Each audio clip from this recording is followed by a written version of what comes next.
ఈ మధ్య సేవకులు ఆశీర్వాదం గురించి ఎక్కువ మాట్లాడుతూ ఉన్నారండి.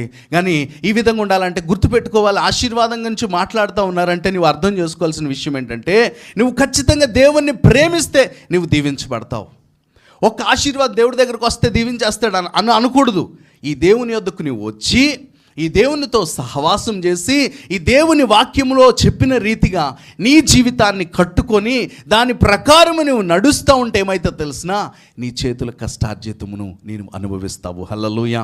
చాలాసార్లు వారి చేతుల కష్టార్జితం జీతం అలా వస్తుంది, కానీ బాధాకరమైన విషయం ఏంటి తెలిసినా 10వ తారీఖు కల్లా అయిపోతుంది. ఆ తర్వాత నుంచి మళ్ళా అప్పు చేయాలి, లేకపోతే ఎక్కడికి వెళ్ళాలి, ఎవరినో ఒకరిని అడగాలి. ఓకే, అదేమైనా ఆశీర్వాదం అండి? నీ చేతుల కష్టార్జితము నువ్వు అనుభవించగలగాలి, నువ్వు అనేక మందికి సహాయం చేయగలగాలి, నువ్వు పెట్టగలగాలి, నువ్వు తృప్తిపరచబడ్డమే కాదు.